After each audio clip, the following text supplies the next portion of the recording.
voulais remercier encore l'Institut international pour la paix, la justice et les droits humains. Et je pense qu'on va se contenter d'écouter M. Bricmont plutôt que d'écouter moi. Donc voilà, bonne conférence. Merci beaucoup.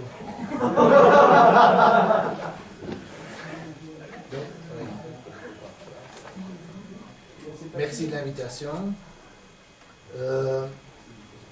Bon, je vais faire quelques remarques préliminaires. D'abord, évidemment, j'ai un certain problème de parler de ce dont je vais parler en Suisse, parce que,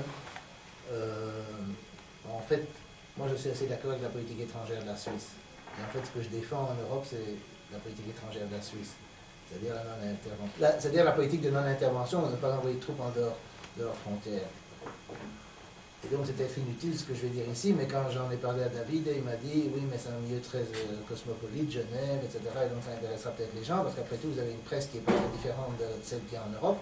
Et évidemment, mon point de vue est un point de vue critique de ce que j'appelle la politique de l'ingérence, c'est-à-dire la politique de l'ingérence dans les affaires intérieures des autres pays, qui est évidemment justifiée par les droits de l'homme. Et c'est ça ce que je veux discuter. Et par ingérence, je veux dire tout. Je veux dire pas seulement les guerres, comme la Libye ou peut-être la Syrie demain, mais les achats d'élections, les soutiens à l'opposition, les achats de la presse, les coups d'État, etc., etc. Et moi j'estime effectivement que les pays occidentaux devraient respecter la stricte souveraineté, devraient s'aligner sur les principes du mouvement des non-alignés, de respect de la souveraineté nationale des autres États, de non-intervention dans les affaires intérieures des autres États. Je vais essayer d'expliquer pourquoi. Comme je dis, c'est peut-être inutile en Suisse, mais enfin. Alors, cette position, j'ai vu qu'il y avait un journal qui annonçait ma conférence en disant qu'elle serait musclée. Vous verrez que je ne dis rien de très musclé. Je ne suis pas musclé et je ne dis rien de provocateur, mais je suis en plus prêt à répondre à toutes les questions, à toutes les objections, une fois que la conférence sera terminée. J'ai l'impression qu'en fait ce que je dis est très modéré et que c'est la position de l'ingérence tous azimuts qui est en train de se développer en Occident, qui est dangereuse et radicale. Bien. Alors, j'ai malheureusement pas le moyen de projeter des images que j'avais apportées, mais je n'avais que deux images. Je peux la décrire. La première, c'est lors du sommet de l'OTAN à Chicago il y a quelques jours, Amnesty International a mis des affiches un peu partout dans la ville en montrant des femmes afghanes, en disant à l'OTAN, n'oubliez pas les femmes afghanes. Et donc, même dans leur rang, ça a provoqué des réactions en disant, mais ça c'est l'argument qui a toujours été utilisé pour la guerre en Afghanistan, donc vous soutenez la guerre en Afghanistan. C'est à quoi ils répondent, non, on ne soutient pas la guerre, on n'a pas d'opinion sur la guerre, ce que je trouve déjà extraordinaire, mais nous avons nous trouvons que l'OTAN ne peut pas se retirer sans tenir compte de cela. Mais l'OTAN, il est là, c'est une organisation militaire, ils sont naïfs, ils vont se retirer ou pas se retirer en fonction du rapport de force sur place, de la possibilité de gagner la guerre militairement, etc. Pas en question, ils ne vont pas se préoccuper du sort des femmes afghanes. Mais bon. Donc ça, c'était une illustration. Mais maintenant, je vais venir, si vous voulez, je vais diviser l'exposé en 4 parties. La première, c'est donner les justifications ou les arguments qui me semblent importants en faveur du droit international classique qui reconnaît l'égale souveraineté des nations. Ensuite, je voudrais faire quelques remarques sur les effets de la politique d'ingérence, parce qu'à mon avis, on ne s'en rend pas toujours compte. Et ensuite, je vais faire des remarques sur la gauche occidentale, en tout cas en Europe et aux États-Unis, qui très souvent soutient l'ingérence. Et pourquoi ils soutiennent l'ingérence et quelle est l'erreur qui se passe derrière dans leur tête, à mon avis. Et puis finalement, je parlerai de ce qui me semble être la crise de l'Occident et l'avenir de l'Occident et le problème que ça pose, auquel de nouveau les partisans de l'ingérence, à mon avis, ne parlent pas, ne pensent pas. Bon, commençons par le premier point, qui est donc le droit international. Le droit international, le principe de base a été créé après la Deuxième Guerre mondiale avec la charte de l'ONU, qui reconnaît effectivement l'égale souveraineté des nations et la non-intervention, en tout cas militaire, des pays dans les affaires intérieures des autres États. Alors les raisons pour cela sont nombreuses, et je pense qu'il y en a au moins 3. L'une, c'est de préserver la paix.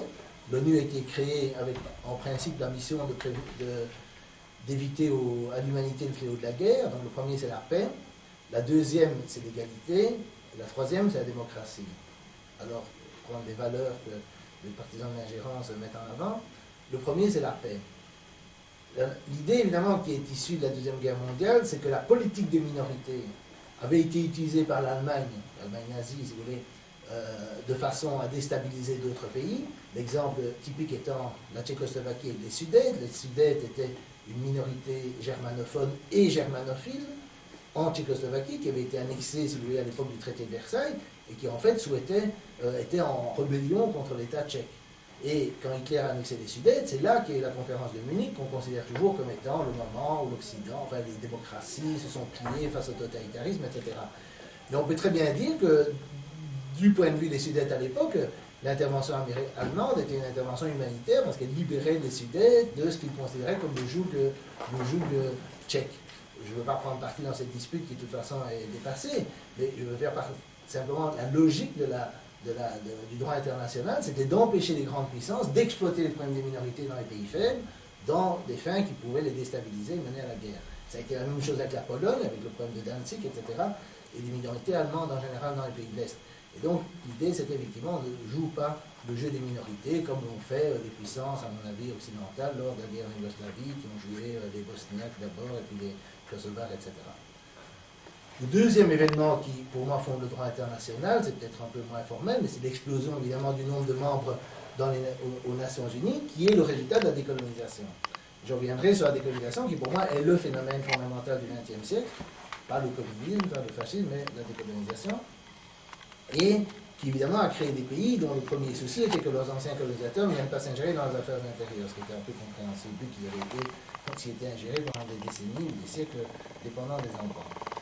Alors ça, ce sont les deux principes. Et puis alors, finalement, il y a le problème, si vous voulez, que les partisans de l'ingérence oublient toujours que l'ingérence est toujours l'ingérence du fort contre le faible, et de certains forts contre certains faibles, parce qu'évidemment, le Bangladesh ne veut pas dire, écoutez, les émissions de CO2 risquent de nous faire beaucoup de tort, nous voulons que les États-Unis changent leur politique. Ils ne peuvent pas s'ingérer, ils peuvent le demander, mais ils ne peuvent pas s'ingérer et l'imposer aux États-Unis.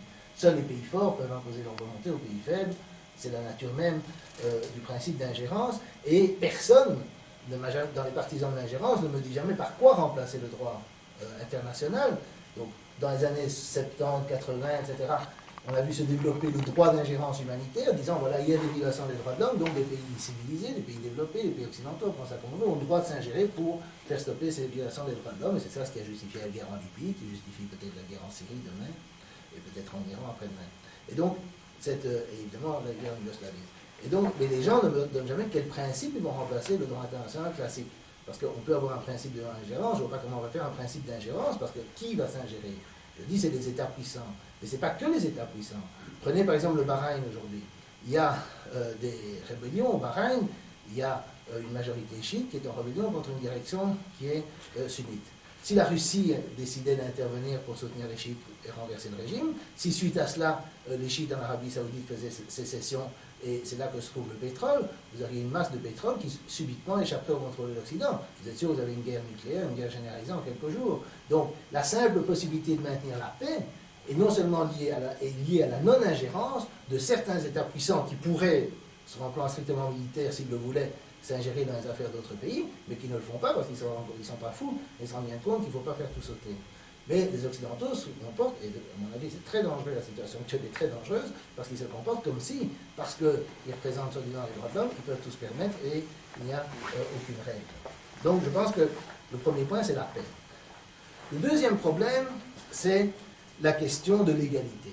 Alors pour l'égalité, je voudrais, bon ça c'est mon livre Impérialisme militaire, je vais citer par moment, des extraits que je vais utiliser, des choses qui sont citées là, c'est de comparer, si vous voulez, en termes de violation du droit, la violation du droit qui n'est pas contestée, qui a été l'invasion de l'Irak par les États-Unis en 2003, et l'invasion du Koweït par l'Irak en 1990-91, qui a été considérée aussi comme une violation du droit, et de regarder ce que les gens ont payé comme prix pour ces invasions. Qu'est-ce que ces pays ont payé comme prix?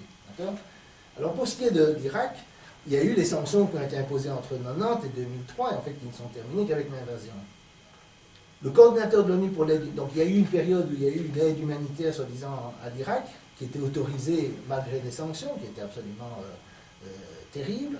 Denis Hallyday, qui était le coordinateur de l'ONU pour l'aide, a démissionné en 1998 en déclarant « Nous sommes en train, donc je le cite maintenant, nous sommes en train de détruire une société tout entière. C'est aussi simple et terrifiant que cela, c'est illégal et immoral. » Quand on lui disait que l'effet des sanctions était dû à l'indifférence du régime à l'égard de sa propre population, Hallyday répondait « c'est de la foutaise ». Le fait est qu'avant les guerres, ils ont investi massivement dans l'infrastructure civile, ils avaient un système éducatif et de soins de santé qui faisait l'envie à tous leurs voisins. L'Irak avait un système de distribution de la nourriture très étendu avant que nous n'intervenions. Le successeur, Hans von Sponeck, a démissionné pour les mêmes raisons en 2000, et Jouka Boukar, qui dirigeait le programme alimentaire mondial pour l'Irak, a fait de même peu après. Et dans un rapport sur les sanctions en fonctionnaire des Nations Unies, qui s'appelait Marc Bosseuil, qui était un Belge d'ailleurs, a dit le régime des sanctions contre l'Irak a comme objectif évident d'infliger à la population irakienne des conditions de vie qui sont calculées pour la détruire en entier ou en partie.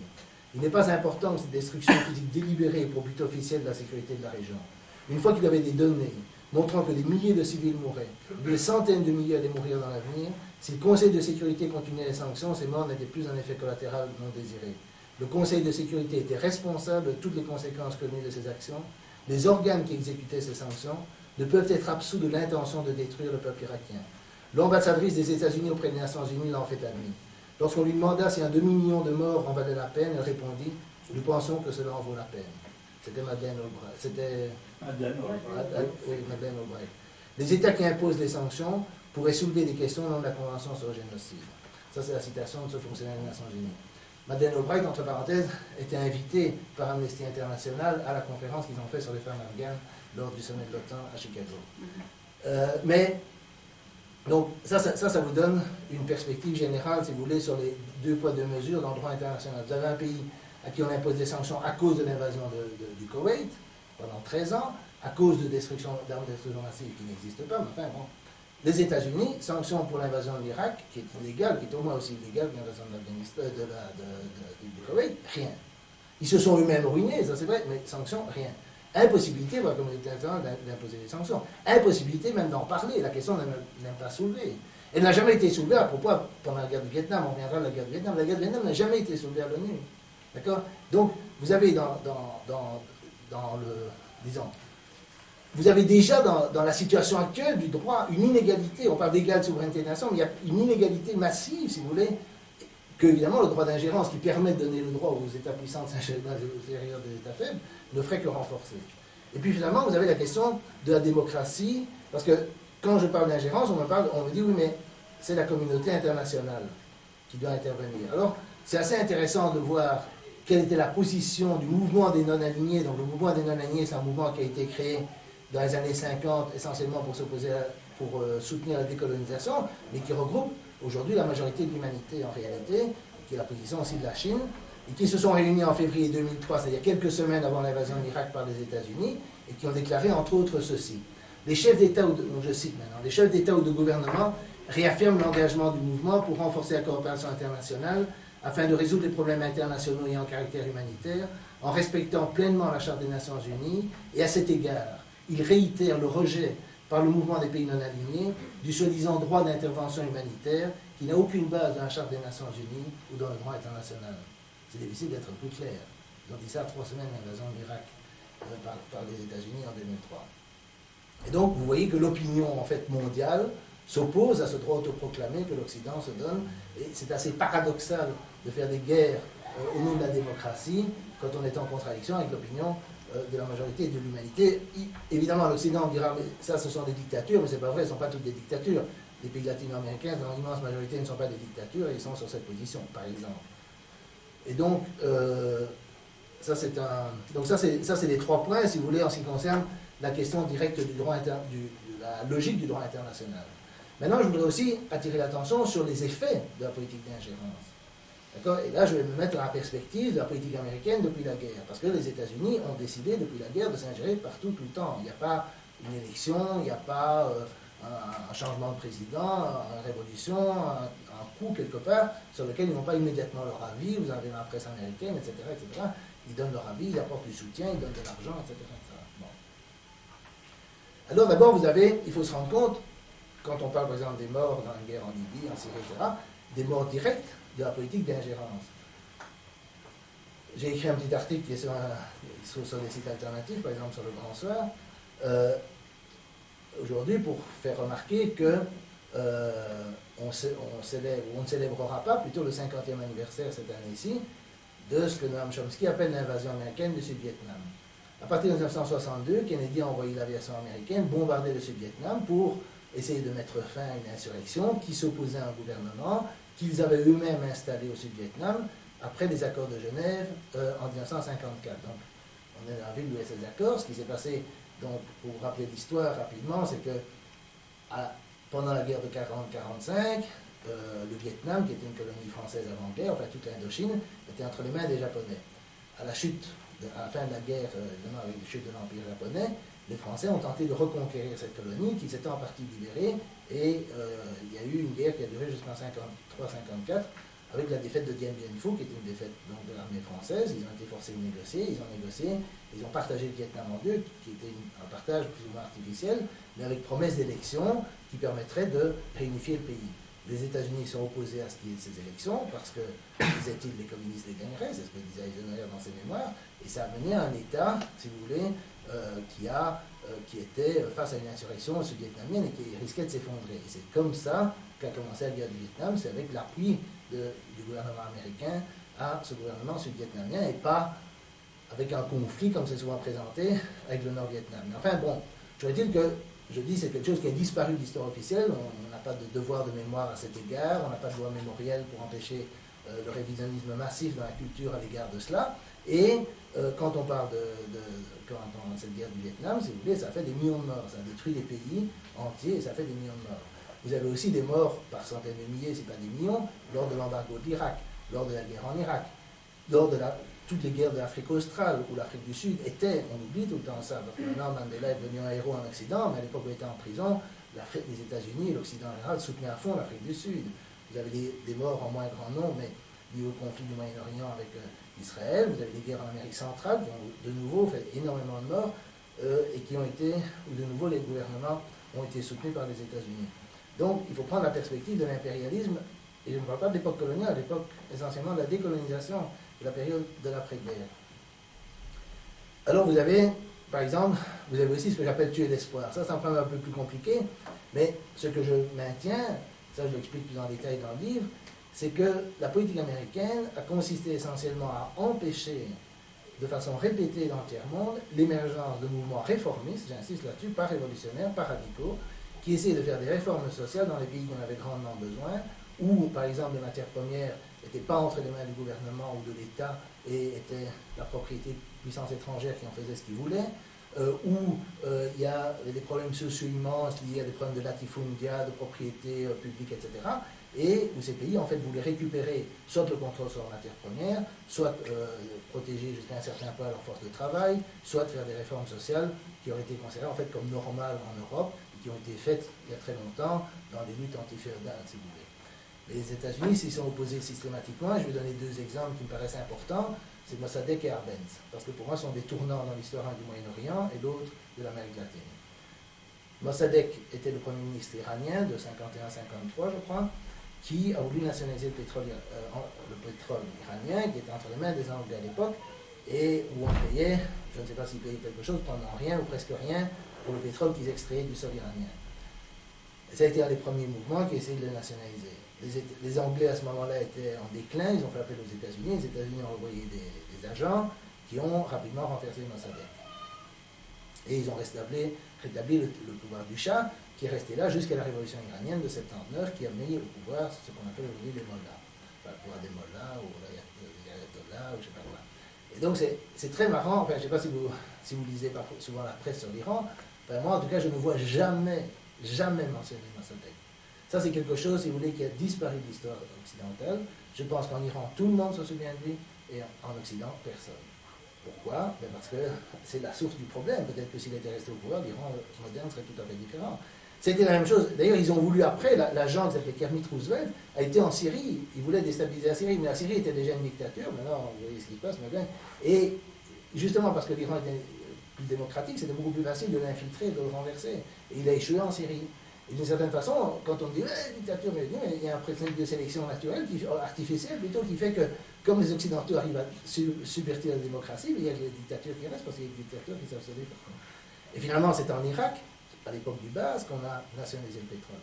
Et puisque ça a échoué à l'époque de Mossadegh. Donc ça, c'est un tournant important. Et l'autre, c'est Arbenz au Guatemala, qui est de nouveau un réformateur, qui voulait contrôler entre autres les plantations des latifundiens, enfin les plantations de la United Fruit Company, de bananes et de trucs comme ça. Et de nouveau, là c'était un truc, ils ont fait une armée dans un pays voisin, ils ont envoyé une armée, ils ont renversé le gouvernement et ils ont instauré des dictatures épouvantables pendant des décennies qui ont fait des centaines de milliers de morts.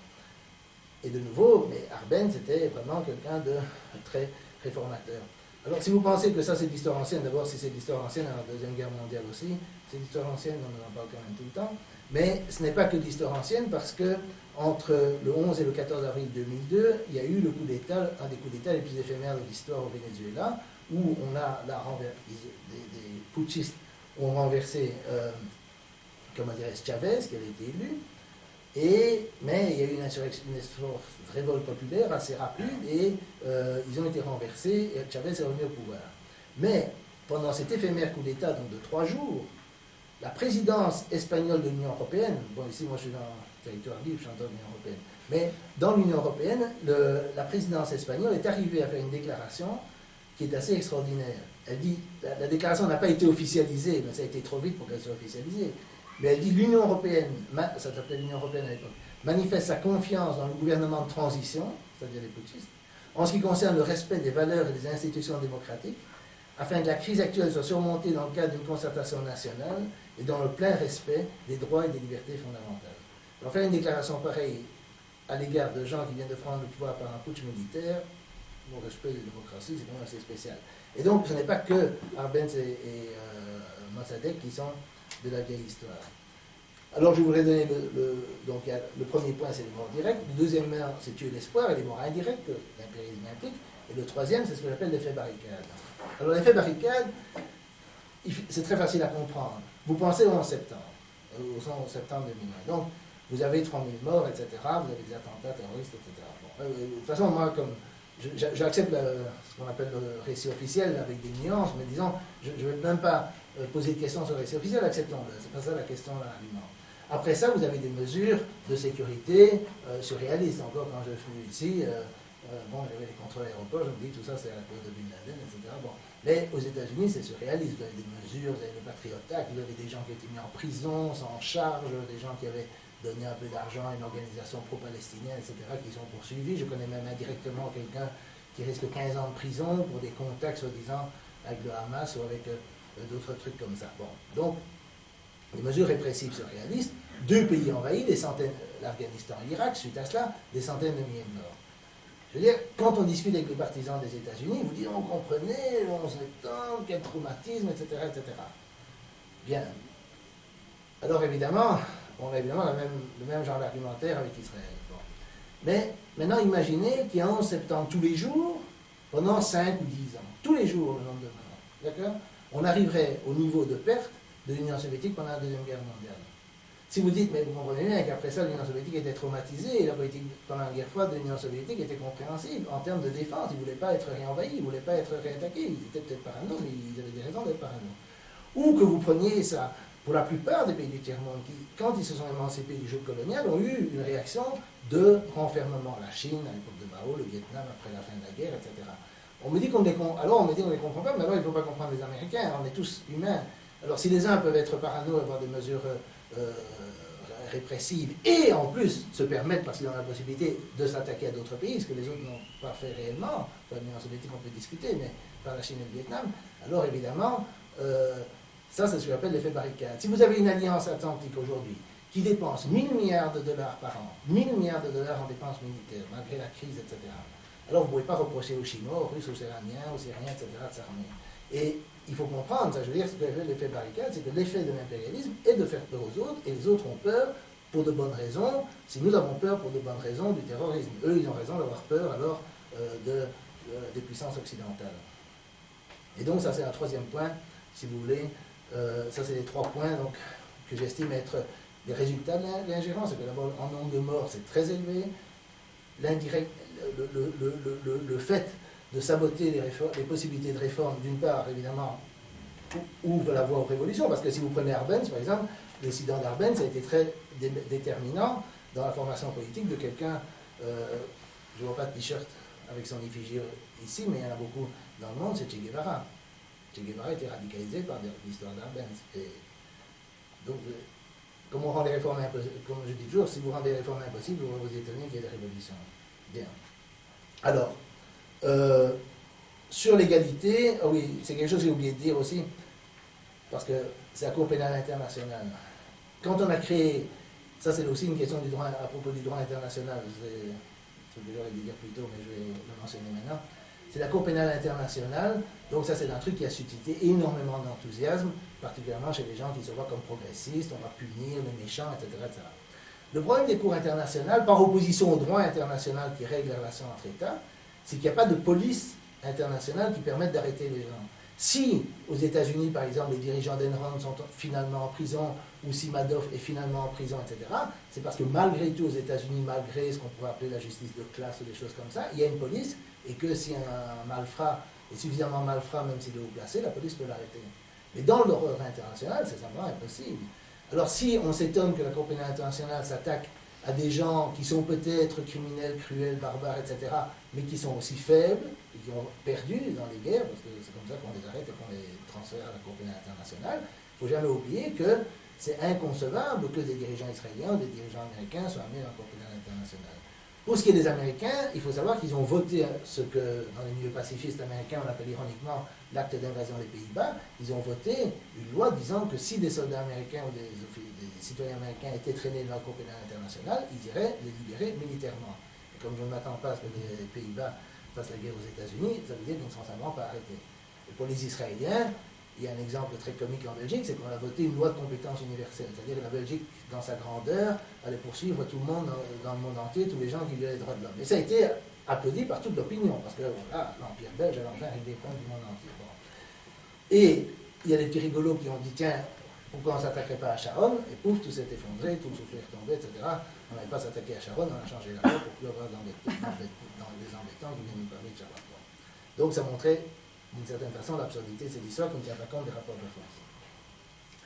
Alors, je voudrais faire quelques remarques, comme je dis, sur le fait que, bon, quand j'ai écrit mon livre, je l'ai écrit essentiellement, comme m'a dit quelqu'un qui l'a lu, c'est un livre contre la gauche, mais qui n'est pas d'un point de vue de droite, c'est-à-dire, c'est un livre qui a été écrit en grande partie pour réagir à l'enthousiasme qu'il y a dans beaucoup de milieux de gauche en faveur de l'ingérence. Par exemple, lors du début des événements en Libye l'année passée, il y a eu une manifestation en France, à Toulouse, mais il y en avait d'autres dans le même genre ailleurs, qui reprochaient à la France de ne pas intervenir en Libye à cause des intérêts pétroliers de la France. C'est le genre de raisonnement qu'on trouve souvent dans les milieux de gauche radicaux. Évidemment, quand le CNT après promet 35% du pétrole libyen à la France, et dès qu'ils font cette analyse-là, ils ont l'air malins. Je veux dire, c'est qu'ils ne comprennent pas grand-chose, si vous voulez, et encore maintenant, évidemment, il y a des appels à l'ingérence en Libye, en Syrie, etc., des sanctions, renforcement des sanctions venant d'organisations, soit de droits de l'homme, soit des organisations qui se considèrent comme à gauche, à l'extrême gauche. Alors, le genre de slogan qui mettent toujours en avant, c'est « nous devons faire quelque chose pour sauver les victimes, nous devons intervenir, etc. » Et je ne vais pas, comme j'ai déjà donné beaucoup d'arguments contre l'ingérence, je ne vais pas élaborer là-dessus, mais je vais souligner simplement quelque chose qui me frappe, y compris évidemment de Amnesty, qui dit à l'OTAN, s'il vous plaît, n'abandonnez pas les femmes afghanes, c'est qui est le nous. Et ce qui est très intéressant chez ces gens-là, c'est qu'en général, comme ce sont des gens qui sont souvent radicaux, ils ne s'identifient pas à leur gouvernement. Ils ne disent pas, nous devons prendre des mesures d'austérité, nous devons expulser les sans-papiers, nous devons faire ci, etc. Ils sont toujours en contradiction avec le gouvernement. Je parle des organisations comme le NPA, ou en France, ou des organisations radicales. Mais quand ils disent nous devons faire quelque chose, qui est le nous, c'est pas eux. Si eux veulent aller se battre, si eux veulent rejoindre l'armée syrienne libre, des choses comme ça, ils peuvent le faire. Ils parlent de brigades internationales et de l'Espagne, mais ils n'ont qu'à le faire eux-mêmes, qu'ils aillent mourir là, s'ils veulent se battre, s'ils veulent. Ça, il n'y a personne qui les en empêche. Le problème quand ils disent nous, c'est en fait qu'ils font appel à leur gouvernement. Quand en Belgique on manifeste parce qu'il y a toujours des manifestations pour le soutien à ceci et cela. En Belgique, c'est le gouvernement, mais c'est le gouvernement belge qui va faire la guerre à la Libye et à la Syrie. Non, évidemment, non. C'est la France et l'Angleterre, même pas. C'est pas l'Europe tout entière, c'est les États-Unis. C'est toujours les États-Unis. Pourquoi? Parce que dans les 1000 milliards de dollars que l'OTAN dépense, la plus grosse partie est dépensée par les États-Unis. Ce sont les États-Unis qui ont développé ce système de surveillance mondiale qui leur permet de faire la guerre. C'est eux qui ont, la première nuit, détruit les défenses antiaériennes de la Libye. C'est eux qui interviendront s'il le faut en Syrie, etc. C'est eux qui ont la capacité. D'accord? Parce que ces trucs-là coûtent très cher. Alors évidemment, on peut aussi dire, puisque les gens sont toujours dire qu'il faut tout faire pour sauver les pauvres malheureux qui sont victimes des dictateurs, bon, tout faire, d'accord, mais ils ne vont pas aller mourir eux-mêmes, ils ne vont pas envoyer leurs enfants, ils ne vont pas envoyer de troupes au sol. Parce que les troupes au sol, on a vu en Afghanistan, en Irak, etc., ça ne se passe pas toujours très bien, et finalement, on risque d'avoir les balles perdues dans la peau, c'est pas bon pour la santé, ils ont peur. Donc, ils ne vont pas envoyer de troupes au sol. Donc, ces guerres doivent être à zéro mort de notre côté. C'est-à-dire qu'elles doivent être faites par des bombardements massifs. Mais qui a les bombardements massifs, il faut d'abord se débarrasser des trucs antiaériens, parce que sinon vous avez des avions qui sont battus, etc. Donc il faut. C'est des guerres de haute technologie, et encore une fois, les seuls qui ont investi là-dedans pendant des décennies, ce sont les Américains. Et donc la question qui se pose réellement aux Européens, c'est allons-nous être les supplétifs des Américains comme on l'est en Afghanistan? C'est la seule chose qui se pose. C'est la seule question honnête qui se pose. Et le nous, finalement, c'est dire à nos gouvernements de s'aligner au nom des droits de l'homme derrière les Américains, qui interviendront quand ils veulent et où ils veulent. J'étais à une réunion, par exemple, je trouve ça surréaliste, mais une réunion du mois de la paix en Belgique. Je parlais de l'Afghanistan, du retrait des troupes belges en Afghanistan. Alors il disait, oui, mais vous comprenez exactement quand même, si on ne peut pas s'en aller comme ça, on ne peut pas laisser le pays dans le chaos, etc. Alors on a dit, écoutez, si les Américains s'en vont, vous partirez avant eux. D'accord? Vous ne resterez pas une seconde de plus que les Américains, parce que vous n'avez pas les moyens de rester, vous créez tout un petit morceau. Donc ça n'a aucun sens. Donc c'est évident que tout dépend finalement de la volonté des États-Unis, et c'est simplement la question de savoir si on veut s'aligner sur les États-Unis. Alors évidemment, là je vais défendre les États-Unis, parce qu'aux États-Unis, il y a beaucoup de citoyens, et on sent, il y a eu ces manifestations contre l'OTAN, il y a des gens qui disent, mais les guerres, ça fait 10 ans qu'on fait des guerres, ça ne marche pas, ça ne nous rapporte rien, on tue des gens, on se fait haïr par tout le monde, et on en a marre, on ne veut plus faire de guerre, on ne veut plus dépenser de l'argent pour ces guerres, parce que vous avez Occupy Wall Street, vous avez toutes sortes de gens qui manifestent contre l'austérité, tous ces gens disent, mais là, les 1000 milliards qu'on dépense, ou les 700 milliards qu'on dépense pour le Pentagone chaque année, pourquoi on n'utilise pas pour la santé, l'éducation, etc. Moi, je vais faire la même question aux écolos, aux verts, aux socialistes chez nous, qui veulent l'ingérence. Je vais dire, mais alors fermez les écoles, fermez les hôpitaux, fermez tout ça, faites comme les États-Unis, et mettez l'argent dans le militaire, soyez au moins honnêtes. Parce que quand il y a eu la guerre en Libye, par exemple, Mme Eva Joly, qui était la candidate des Verts à l'élection présidentielle en France, qui s'oppose au défilé militaire du 14 juillet parce qu'elle est comme ça, écolo-bobo, donc elle est contre les trucs militaires, c'est très bien, on n'est rien contre, c'est utopique, mais ça ne me dérange pas d'être contre ça. Mais elle voulait des troupes au sol en Libye, parce qu'elle disait, elle était à 100% pour la guerre, elle disait, sans troupes au sol, ça ne marchera pas. Alors, il faut savoir ce qu'on veut. Si on ne veut pas de troupes sur les Champs-Élysées, il faut quand même des troupes pour envoyer des troupes au sol. Je veux dire, il y a quelque chose d'incohérent, et il faudrait, en plus, pour que ce soit à zéro mort, qu'on ait tout bombardé à l'avance avant de mettre ces troupes, et donc qu'on liquide, si vous voulez, que l'on dépense beaucoup plus d'argent pour le militaire. Bon. Alors, dernier point, donc ça c'est un peu la réponse, si vous voulez, à la gauche interventionniste, ou l'extrême gauche interventionniste. Dernier point, c'est le problème qui me paraît encore plus, qui n'est pas dans mon livre et qui était, si vous voulez, comment dirais-je, qui est lié à l'actualité, à l'évolution de la situation, c'est le problème du déclin d'Occident. Et le problème de la position dans le monde. Donc ici, donc la première image que je voulais montrer, que je vais vous montrer, je vais raconter, c'est celle d'Amnesty. Et la deuxième, c'est une caricature du China Daily que j'aime beaucoup, où vous voyez les Occidentaux avec un bouclier antimissile. Donc il y a un type armé, un bouclier antimissile. Bon. Et puis vous voyez des pieds squelettiques où il est marqué dette. Et les pieds squelettiques sont dans la boue, et dans la boue il est marqué Afghanistan. C'est très joli, je trouve une très belle image que les Chinois ont trouvée pour caractériser la situation de l'Occident. Donc on est massivement endettés à leur égard, et puis on va commencer à les menacer, à leur faire la leçon. Il ne faut pas rigoler quand même. À un moment donné, il faut se rendre compte des rapports de force. Donc je pense que, de nouveau, je reviens à la décolonisation comme plus grande transformation sociale du XXe siècle. Quand j'ai été il y a des années à Shanghai, j'ai vu un parc dont les Chinois avaient laissé, ce qui à l'époque des concessions, donc ils avaient été forcés par les impérialistes de concéder des parties, des ports, etc., aux Britanniques, et il était marqué dans ces concessions britanniques, parc interdit aux chiens et aux Chinois. Non, il n'y a pas de danger qu'on fasse ça aujourd'hui. Et ce que je voudrais faire remarquer, je vais citer de nouveau, désolé, c'est peut-être embêtant que je cite, mais je préfère citer que paraphraser, parce que moi, j'ai l'avantage d'être précis et de faire lire aux gens ce qu'ils disent, pas rentrer des trucs qu'ils ne pensent pas. Je vais citer un économiste britannique du début du XXe siècle qui s'appelait Hobson, et qui a écrit un livre très intéressant qui s'appelle Imperialism Study, en 1902. Ce livre a été cité par Lénine, et c'est un peu comme ça qu'il est célèbre, mais le livre est vraiment très intéressant en lui-même, et plus nuancé que Lénine, mais il envisage l'avenir de l'impérialisme. Et il l'envisage d'une façon qui me paraît extraordinairement, lucide, en ce qui concerne les pays impérialistes. Il ne parle pas du tiers-monde, il ne parle pas de l'exploitation, il parle de l'effet que ça a sur nos pays. Et à un point, à une différence près importante à laquelle je vais venir après, à mon avis, il a tout à fait raison. Donc il dit, une grande partie de l'Europe occidentale pourrait, à l'avenir, prendre l'apparence et le caractère convenant des parties de ces pays, le sud de l'Angleterre, la Riviera, des régions d'Italie et de Suisse, les plus fréquentées des touristes et peuplées de gens riches.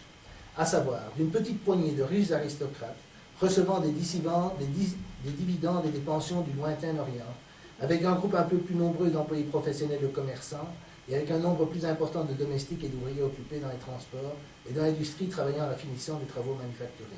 Quant aux principales branches d'industrie, elles disparaîtraient, et la grande masse des produits alimentaires et semi-ouvrés affluerait d'Asie et d'Afrique comme un tribut. Telles sont les possibilités que nous offre une plus large alliance des États d'Occident, une fédération européenne des grandes puissances. Celle-ci, loin de faire avancer la civilisation universelle, pourrait constituer un immense danger de parasitisme occidental.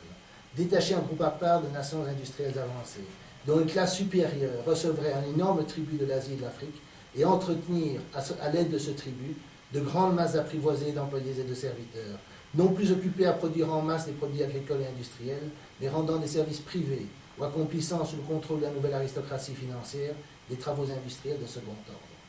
Que ceux qui sont prêts à rejeter purement et simplement cette théorie comme ne méritant pas d'être examinés, méditent sur les conditions économiques et sociales des régions de l'Angleterre qui sont déjà arrivées à cette situation. Qu'ils réfléchissent à l'extension considérable que pourrait prendre ce système qui deviendrait possible si la Chine était soumise au contrôle économique de pareils groupes de financiers, de placeurs de capitaux, de leurs fonctionnaires politiques, des employés de commerce et d'industrie, qui drainent les produits du plus grand réservoir potentiel que le monde ait connu afin de les consommer en Europe.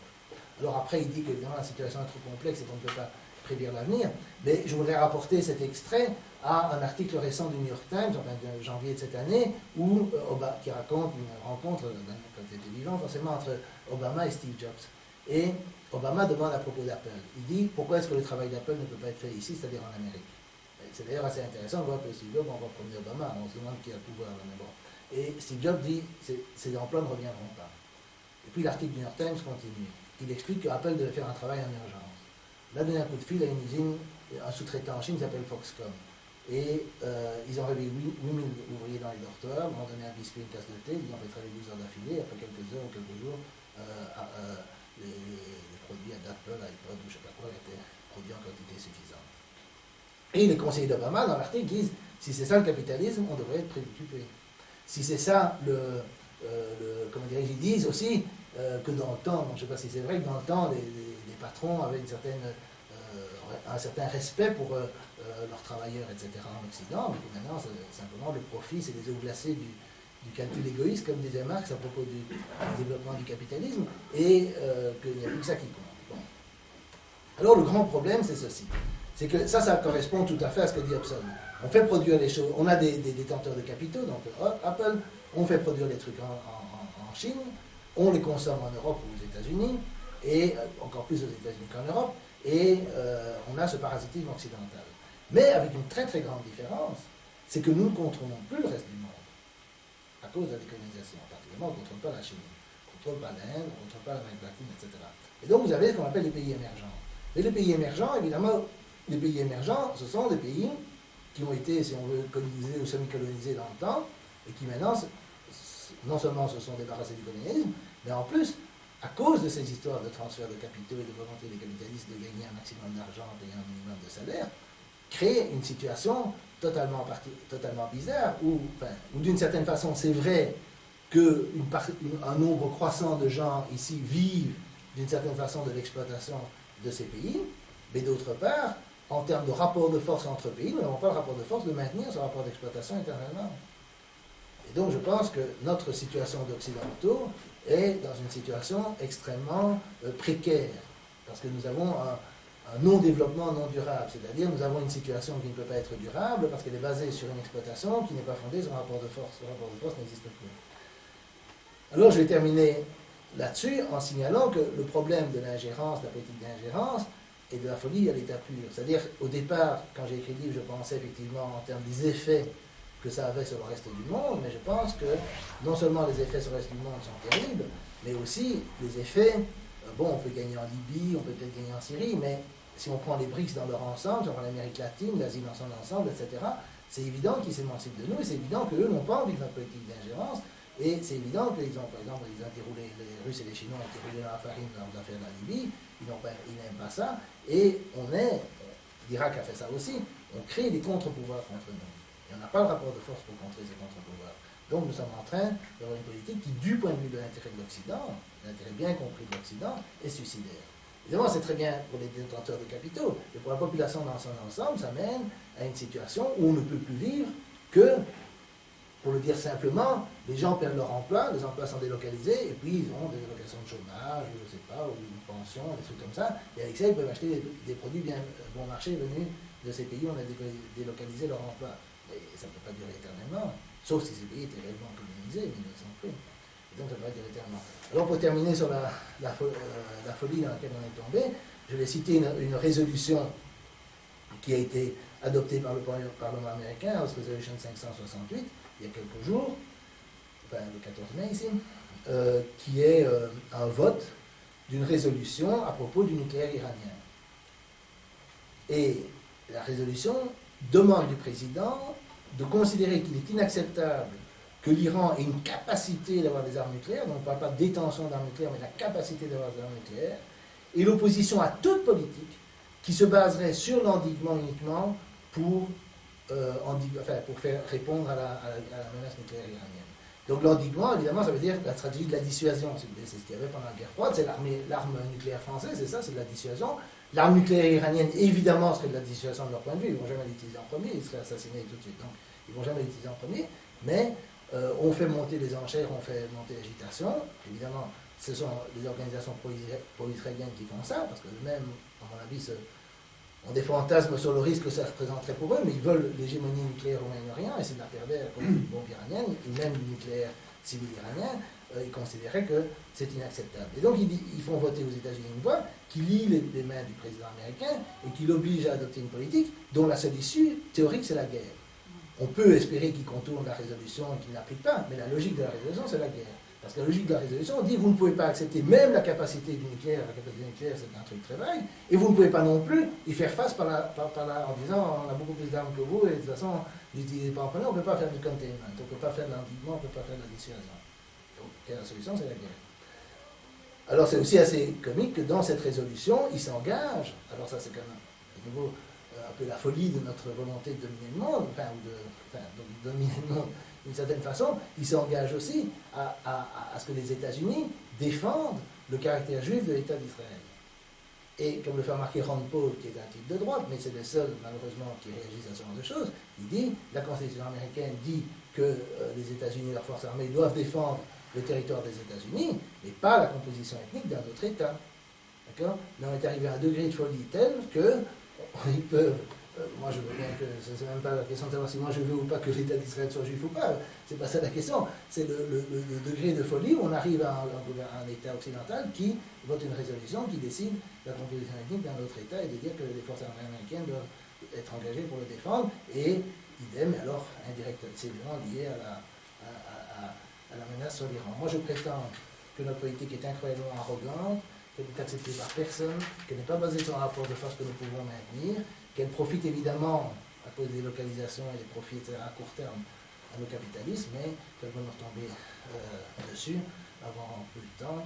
Et je pense que c'est très important de réfléchir, de s'ouvrir au reste du monde, d'accepter un monde multipolaire et d'accepter une politique de paix. Et je pense aussi que la gauche de l'ingérence, la gauche de l'intervention, se trompe complètement et qu'au contraire, elle devrait mettre tout en œuvre pour exiger des gouvernements occidentaux qu'ils respectent strictement les principes du droit international. Merci.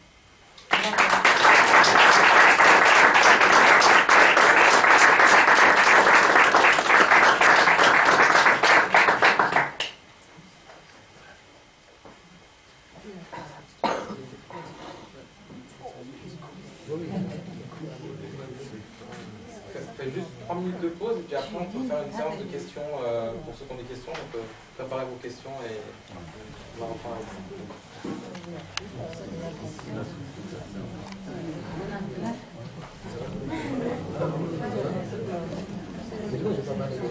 J'ai pas parlé de ça. Bon, la citation, on peut la dire complètement, qui justifie, moi je m'en fous qu'il serait fait partie de l'Eurovision ou du Football Club ou handball, mais sur d'autres points de vue politiques, à mon avis, c'est important et délicat, surtout quand on pense à l'aide détruite de l'Europe aux Palestiniens. Bien sûr, il y a quelques années, oui. Oui, bien sûr. Il y a tout un livre qui a été écrit par David Cronin sur l'aide de l'Union européenne à Israël. Et quand j'ai cité Solana dans l'article que j'ai, je crois que c'est dans ma partie du livre de Michel Coulon, je l'ai cité parce que je voulais montrer la soumission, parce que je pense que c'est vraiment une question de soumission plus qu'autre chose, des élites européennes au groupe de pression pro-israélien. Je ne pense pas qu'il a réellement intérêt à ce qu'Israël fasse partie de l'Europe, mais s'il dit ça, c'est un truc politiquement correct à dire, c'est comme ça que je vois les choses, moi personnellement, je ne pense pas qu'ils ont réellement intérêt. Mais c'est vrai que c'est intéressant de voir que par exemple il y avait des accords de coopération entre l'Europe et Israël, je crois en 2002, il y a une université française qui s'appelait Paris 6 qui a demandé qu'on suspende ces accords à cause de conventions sur les droits de l'homme qui n'étaient pas violées. Et il y a eu une attaque contre eux, c'est comme ça, on ne peut jamais oublier ces attaques si on veut comprendre la relation entre l'Europe et Israël. Il y a une attaque mais vraiment de type Blitzkrieg où il y a eu, ils ont fait cette résolution en février, je crois 2001, en décembre je crois 2001, et en janvier il y avait une pétition contre eux avec 10 prix Nobel, 20 000 signatures, une attaque dans les médias, les rouges bruns en blouse blanche, Roger Gérard Slama, des attaques de tous les côtés dans les médias, manifestations avec BHL, Langue, etc. sur le parvis de Paris 6, et les types se sont fait complètement annihiler. Donc effectivement, le problème que j'ai voulu souligner dans le livre, c'est que dans la situation actuelle aux États-Unis et en Europe, il est tellement difficile de s'opposer concrètement à Israël. Pas oui, on est pour un processus de paix, on est pour 2 États, etc. Ça, donc vous faites des phrases générales, ça va. Mais si vous prenez des mesures concrètes, vous dites pourquoi est-ce que l'Europe maintient ces accords-là, pourquoi est-ce qu'on a ces accords de coopération, etc. Alors vous vous faites assassiner. Et de nouveau, je pense, c'est une de mes critiques que je fais de mes amis de progressistes, c'est que souvent, ça change un petit peu, mais beaucoup de progressistes rentrent là-dedans, au nom de la lutte contre l'antisémitisme, la lutte contre le racisme, etc. Ils marchent là-dedans, alors on interdit un truc après l'autre, on poursuit les personnes, on les diffame, etc., etc. Et tant que ça continuera, rien ne changera sur la question. Ça, c'est la question spécifique. Ça, c'est quelque chose d'un peu différent de ce que j'ai dit. Moi, j'ai parlé du cadre général d'ingérence. Mais si on parle de la politique israélienne, des liens entre Israël et l'Europe ou les États-Unis, pour moi, le verrou qu'il faut faire sauter, c'est la possibilité pour les hommes politiques, les individus, les intellectuels, etc., de dire ce qu'ils pensent et de ne pas se contenter de platitudes. Parce qu'évidemment, si on est pour une solution à 2 États, il faut bien se rendre compte que Netanyahou aussi est pour une solution à 2 États. Tout le monde est pour une solution à 2 États. Peut-être que l'État palestinien est sur l'autre face de la Lune, mais tout le monde est pour un État. Il est temps qu'on ne dit pas plus concrètement ce qu'on veut et qu'on n'aborde pas le problème des réfugiés, le problème du droit international, etc. On n'a rien dit. Et tant qu'on n'aborde pas le problème de comment faire pression sur Israël pour qu'il change, parce que tant que c'est dans les paroles, ça ne change rien. Et ça, c'est aussi un autre problème que j'ai avec le droit international. Mais vous avez commencé avec une remarque à propos de Betati et Bahreïn. Betati pour le droit humanitaire, oui. Et puis Bahreïn pour l'attitude de la Suisse. Oui, le problème de l'attitude de la Suisse, moi j'ai jamais dit que j'ai simplement dit que j'étais favorable au principe de, comment dirais-je, oui, bon, en général je défends, bon c'est aussi quelque chose que les gens ne comprennent pas, c'est en général je défends le commerce. Je ne veux pas dire le commerce tous azimuts ou le commerce, on peut mettre des entraves au commerce, mais je suis contre les embargos par exemple, je suis contre les mesures, les sanctions unilatérales en général. Je trouve qu'il vaut mieux faire du commerce, sauf le commerce des armes. Ça, j'estime qu'il faut lutter contre le commerce des armes. Mais le commerce, y compris tout le commerce civil, etc., moi j'ai une attitude très libérale du XVIIIe siècle par rapport à ça. Je ne dis pas que le commerce est bon nécessairement en tous les cas sur le plan socio-économique, mais c'est vrai que le fait de garder des relations commerciales est une façon de garder des contacts, de se parler, etc.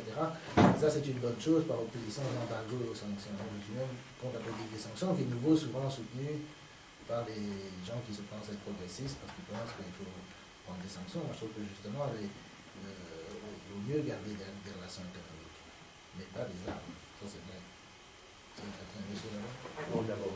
Ah, monsieur devant. Oui. Levez-vous. Oui, il distribue, David. Oui. C'est à toi de distribuer la parole. Bon. Vous reprochez à la gauche d'être en partie, de manquer en partie d'honnêteté et de cohérence. Et je dois admettre que votre exposé est honnête et cohérent.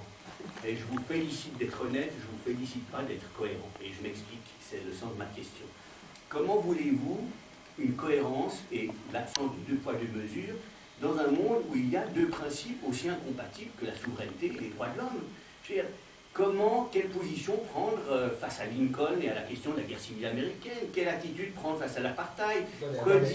Attendez, ce sont tous des cas différents. Ce sont tous des cas différents. Mourir pour Danzig, etc. Il n'y a pas de cohérence possible dans ce domaine. Il n'y a que des demi-mauvaises solutions. Donc c'est ça qu'on doit décider. Quelle est la moins mauvaise demi-solution, demi-erreur? Je comprends, ok, ça c'est intéressant, mais je ne comprends pas très bien. Bon, quel est. D'abord, premièrement, il faut bien se rendre compte que si vous parlez d'exemples d'avant 1945, on parle d'une période où, si vous voulez, le droit international tel qu'il il a existé depuis le traité de Westphalie, si vous voulez, mais le droit international n'existait pas au sens où je l'ai défendu. D'accord? Et il a été créé en grande partie en réaction, justement, au problème de la guerre. Bertrand Russell, par exemple, disait que discuter des responsabilités de la Première Guerre mondiale, c'est comme discuter des responsabilités d'un accident de la route dans un pays où il n'y a pas de code de la route. Et je pense que c'est assez profond, c'est-à-dire que tant que vous n'avez pas de droit international, effectivement, il n'y a pas de moyen de dire que tel ou tel État a raison ou tort. Ça, à mon avis, ça tient compte de Lincoln et de Danzig. Enfin, de Lincoln, moi je ne sais pas quelle est la question. C'était une question interne. C'était une question interne aux États-Unis, il n'y a personne qui était intervenu. Quoi? Du point de vue sudiste, puisque les sudistes voulaient devenir un pays indépendant, ils considèrent que c'est une ingérence. Mais je veux dire, on peut trouver des tas de cas qui seraient plus clairement... Ils n'ont pas fait la guerre pour les droits de l'homme. Le problème, évidemment, c'est que, la guerre de sécession n'est pas faite pour les droits de l'homme. Il ne faut pas imaginer qu'elle a été faite à cause de l'abolition de l'esclavage, parce que l'abolition de l'esclavage a été déclarée en réaction à la sécession. C'est vrai qu'il y avait le conflit sur l'esclavage, mais la guerre de sécession a eu lieu pour empêcher la sécession. Et il paraît même que les nordistes ont vendu leurs esclaves au sud avant de déclarer. Et ça, c'est encore autre chose. Mais je veux dire, le fait que le nord a voulu reprendre le sud, c'est parce qu'il ne voulait pas la sécession du sud. Ça, la question des sécessions, c'est un autre problème. C'est un problème qui n'est pas résolu à stricto sensu par le droit international. Tout ce que je dirais, c'est que, donc ça, ce cas-là, alors l'histoire de mourir pour Danzig, si vous voulez, c'est comme Munich.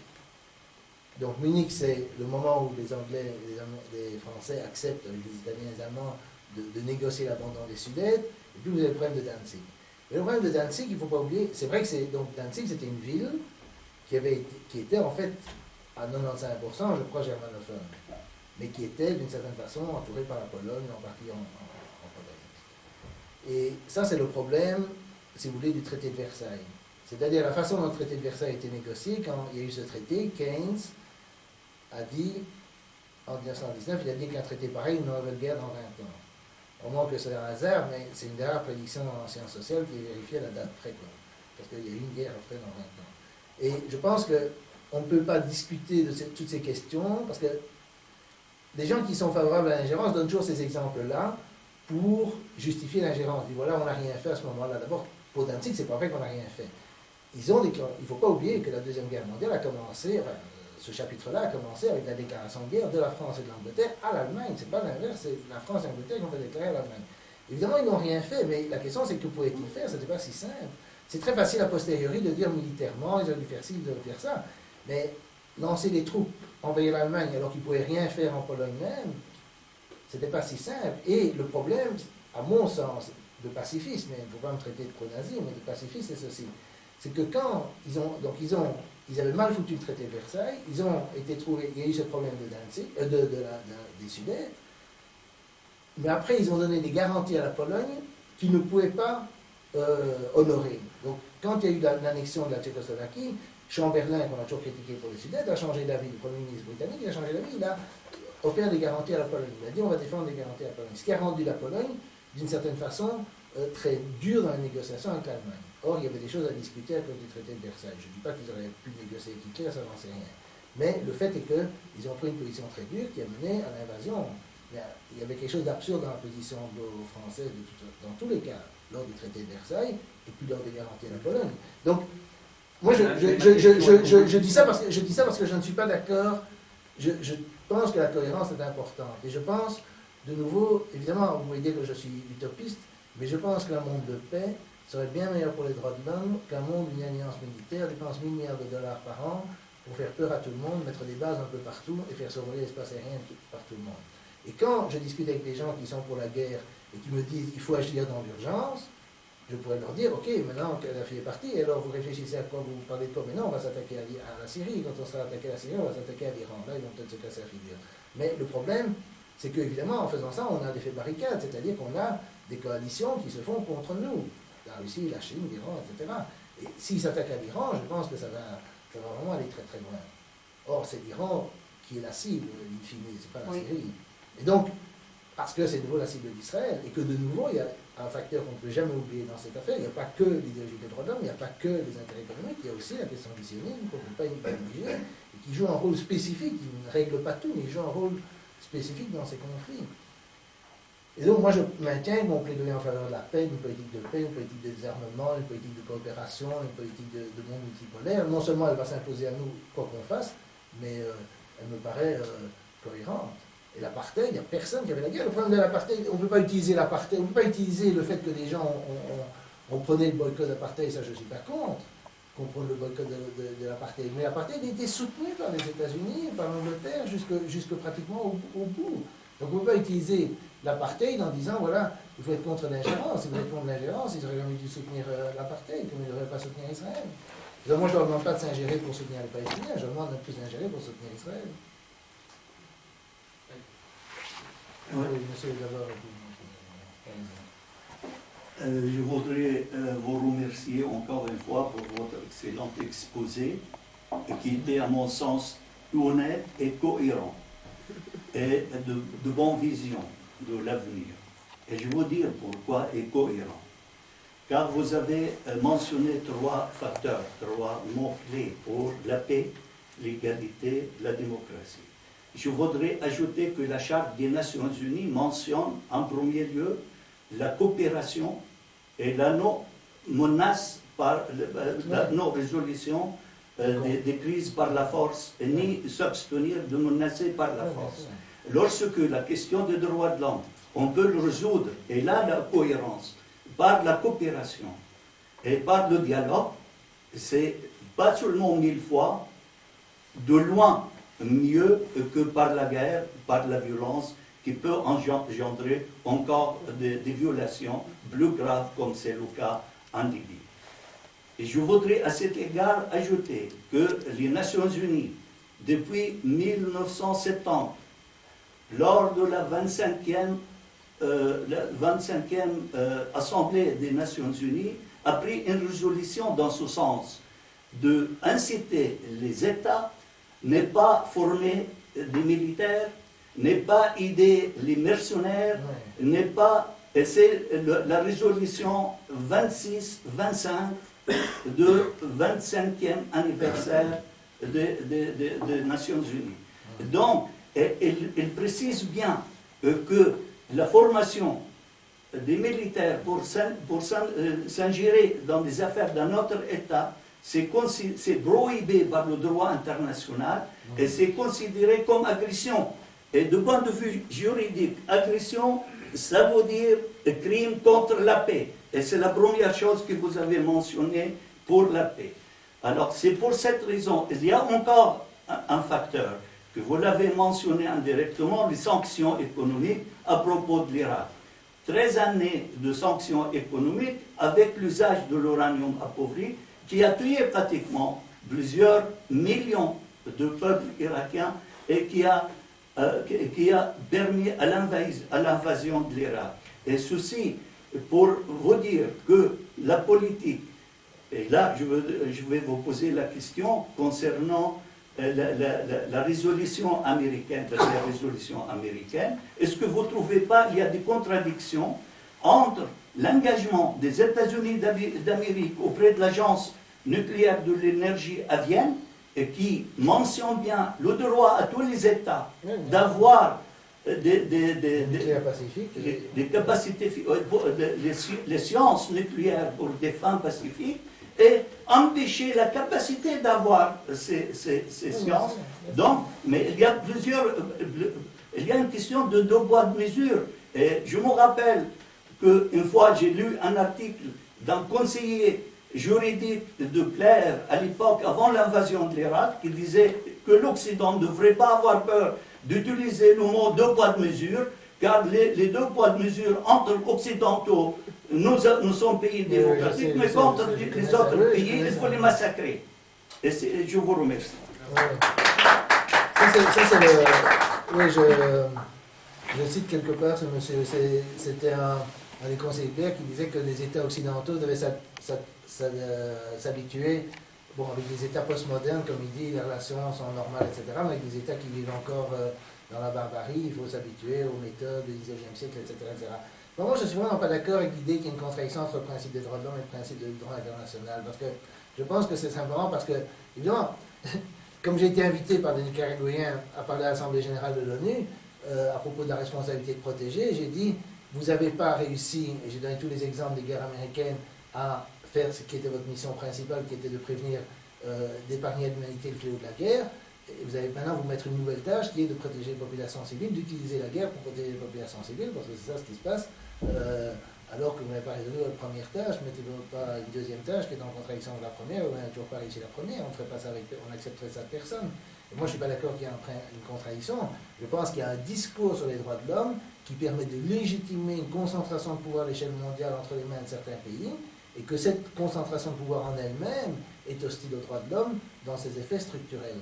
Ce que je reproche à Amnesty, à toutes les organisations, c'est toujours faire des analyses. On analyse un facteur, les femmes afghanes aujourd'hui, et puis on demande à l'OTAN de venir la défendre, comme si c'était à l'OTAN qui allait résoudre ce problème. Alors que si on réfléchissait globalement à une politique de paix, de coopération, de désarmement, de monde multipolaire, je pense que la situation des droits de l'homme s'améliorerait. Ça, c'est ce que je pense. Mais je vais vous donner encore des exemples, par exemple, de résolution de l'ONU. Parce que rien que voir ces votes aux Nations Unies montre d'une certaine façon l'hypocrisie du discours sur les droits de l'homme. Bon, c'est des votes assez anciens, parce que je les ai pris dans un livre ancien. 11 décembre 80, respect des droits de l'homme par Israël dans les territoires occupés, 118 à 2. Les deux, c'est États-Unis d'Israël. En 80, déclaration de non-utilisation, tenez-vous bien, d'armes nucléaires dans des pays non nucléarisés, 110 à 2, États-Unis, Albanie. 81, antiracisme, condamnation de l'apartheid en Afrique du Sud et en Namibie, 145 à 1, États-Unis. Les seuls qui votent contre cette déclaration. Création d'une zone dénucléarisée au Moyen-Orient. Tiens, vous avez entendu le nucléaire? 107 à 2, États-Unis, Israël. Tout ça, c'est en 80. 80, déclaration du droit à l'éducation, au travail, à l'aide sanitaire et à une alimentation adéquate et au développement économique comme partie intégrante des droits de l'homme. Ce qui fait en fait déjà partie de la Déclaration universelle, 135 à 1, États-Unis. Nécessité d'une convention sur l'interdiction des armes chimiques et bactériologiques, des armes de destruction massive, vous avez entendu parler? 95 à 1, États-Unis. Bon. Alors, il ne faut pas se moquer du monde. Je veux dire, évidemment, ces résolutions aux Nations Unies sont symboliques, mais quand même, c'est aussi significatif que il n'y a que les États-Unis et Israël, en ce qui les concerne, qui votent contre ce genre de déclarations qui sont peut-être des bonnes intentions, mais qui sont peut-être des déclarations. Merci. Merci de votre présence. C'est pas une question de savoir que vous êtes contre le droit d'ingérence. Donc maintenant, c'est simplement revenez en arrière 2 ans, par exemple, et du concret, par exemple. Comment est-ce que vous auriez conseillé Kadhafi, par exemple, en vue de son agression, de son invasion? C'est-à-dire, comment vous l'aurez conseillé? Qu'est-ce que vous lui aurez dit de faire, de ne pas faire? Donc, c'est ma question. Sachant qu'il allait se faire attaquer, ma deuxième question, c'est plutôt, j'aimerais que vous réagissiez sur le comportement en fait, des présidents qui ont été envahis, que ce soit Saddam ou Kadhafi. Donc, je veux savoir s'ils n'ont pas, entre guillemets, cherché, ils n'ont pas provoqué cette guerre. C'est-à-dire que ce soit Saddam avec les Kurdes, ou que Kadhafi avec vraiment la mauvaise image qu'il donnait de lui dans le monde entier, avec les infirmières bulgares. En tout cas, c'est comme ça que nous, jeunes Européens, on a vu les choses, avec les femmes bulgares, avec 2-3 autres histoires, etc. etc. Donc, comment est-ce que vous aurez conseillé Kadhafi, et quelle est votre réaction sur le comportement de ces présidents justement qui ont été envahis? Bon, je vais répondre, mais d'abord je tiens à dire que je n'aime pas trop faire de la politique imaginaire, c'est-à-dire j'aime pas trop dire, c'est justement un des messages que j'essaie de faire passer, essayons de nous occuper de nos affaires et de nos propres pays, et je n'ai pas envie de me mettre à la place de Kadhafi, de Saddam, etc., et de dire ce qu'ils auraient, quand ils ne m'ont pas consulté, et s'ils m'avaient consulté, j'aurais refusé de leur donner des conseils, parce que je n'ai pas de conseils à leur donner, je ne suis pas à leur place, je ne suis pas dans la situation, je ne connais pas tous les problèmes. Mais le problème que je pourrais conseiller à vous et aux jeunes, comme vous dites, c'est de faire attention à l'information. Par exemple, l'histoire des infirmières bulgares. Quand il y a eu le début de la guerre en Libye, La Bulgarie s'est plainte du soutien qu'on apportait aux rebelles à Benghazi, parce que c'était justement certains de ces rebelles, enfin, ou un de leurs dirigeants, j'ai oublié son nom, qui était le responsable de la condamnation à mort des infirmières bulgares. Et je pourrais vous donner des articles que moi je n'ai pas écrits parce que je ne suis pas spécialiste là-dessus, qui montrent que justement il y avait un conflit, si vous voulez, qui était latent entre Tripoli et Benghazi, qui était là, qui existe probablement encore maintenant, où justement le problème des infirmières bulgares qui étaient jugés à Benghazi était en conflit justement, et que Kadhafi en fait essayait de trouver une solution qui permettrait d'une certaine façon de satisfaire les gens là-bas qui en voulaient aux infirmières bulgares et aussi de céder aux pressions occidentales qui étaient de nouveau liées à l'embargo. Un embargo qu'on avait imposé à cause de... Il y a beaucoup de choses à dire sur des informations. Il y a aussi l'histoire de Lockerbie. L'histoire de Lockerbie, je ne vais pas revenir là-dessus, mais là je suis absolument convaincu que c'est un coup monté contre les Libyens. Que Lockerbie n'a pas été le fait des Libyens, il n'y a aucune preuve. Les seules preuves qu'ils ont, c'est qu'il y avait 2 Libyens à l'aéroport de Malte qui auraient soi-disant mis une bombe dans un avion qui était à Francfort, et puis à Londres, et puis au-dessus de l'Écosse, et qui explosait à Lockerbie. Ça, j'ai vraiment beaucoup de mal à croire. Et on n'a aucune preuve contre eux, sauf le fait qu'on a reconnu ces agents comme ayant acheté un foulard dans un magasin des trucs qu'on a retrouvé dans l'avion près des débris de la bombe, c'est tout. C'est tout ce qu'on a contre eux. Et on a pris 2 agents libyens, on a pris les 2, et en fait, les 2 étaient totalement identiques, et on a condamné un, on a libéré l'autre. Parce que dans le tribunal avait mauvaise conscience, mais il ne pouvait pas, vu la pression de l'opinion, ne pas condamner un des types, et il pensait qu'une cour supérieure reverrait le cas et probablement libérait. La Cour supérieure a été empêchée de juger, donc le type est resté en prison, et puis finalement on l'a libéré, soi-disant pour des raisons de santé. Il est mort il y a quelques jours, donc il y a des raisons de santé, et quand il est sorti, la presse occidentale s'est encore déchaînée contre lui. Méfiez-vous de la presse, faites attention à vos informations. Sur les Kurdes, je pourrais vous signaler, puisque c'est un truc qu'on m'a ressorti tout le temps. De nouveau, moi je ne suis pas expert là-dedans, mais je vais vous donner quand même un élément d'information. C'est l'histoire de Halabja. Mais l'histoire de Halabja avec les Kurdes, si c'est ça que vous parlez, avec Saddam, d'abord, premièrement, c'était quelque chose qui s'est passé pendant la guerre Iran-Irak, et je trouve un peu absurde de commencer une nouvelle guerre en 2003 qui a fait des centaines de milliers de morts, des millions de réfugiés, etc., pour venger une affaire où il y avait 6 000 personnes qui étaient mortes soi-disant à Halabja, et on a ressorti cette histoire de la guerre Iran-Irak en 2003, alors que la guerre était terminée depuis 88. Mais, comme ça faisait partie de la propagande de guerre et qu'il y avait des gens aux États-Unis qui voulaient éviter cette guerre, le 31 janvier, j'ai même la date en tête, 2003, il y avait un article dans le New York Times, il y avait un expert de l'armée, dans l'équivalent de la CIA, si vous voulez, qui avait été sur place à ce moment-là, qui avait des relevés chimiques, et qui disait que c'était les Iraniens, pas les Irakiens, qui avaient le type de composés chimiques qu'on trouvait sur place. Bon, je vous renvoie à cet article et à ce genre de choses. Mais surtout, toutes ces questions-là, pour moi, la question n'est pas de donner des conseils aux pays du tiers-monde, aux dirigeants des pays du tiers-monde qui sont agressés, mais de donner des conseils aux intellectuels et aux journalistes et aux intellectuels et aux citoyens occidentaux pour se méfier de leur presse et de l'information qu'ils ont. Je vous donner des tonnes d'exemples là-dessus. Il y en a des tonnes dans... Lisez La fabrique du consentement, il y en a des tonnes par exemple là-dessus. Vous lisez Michel Colomb, il y a des tonnes d'exemples où vous voyez vraiment des manipulations. Alors moi je me méfie de l'information que j'ai. Je ne veux pas tout rejeter en bloc, je ne dis pas... je dis pas que ce sont des saints, je dis simplement qu'à partir du moment où ils rentrent dans la machine à diaboliser, il y a plus moyen d'en sortir.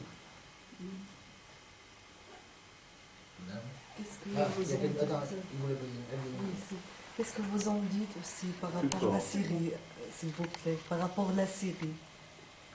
Mais, comme je l'ai dit avant, je ne vais pas parler de la Syrie et je pense que mon argumentaire ne dépend pas beaucoup de la situation en Syrie ou de la situation, d'accord?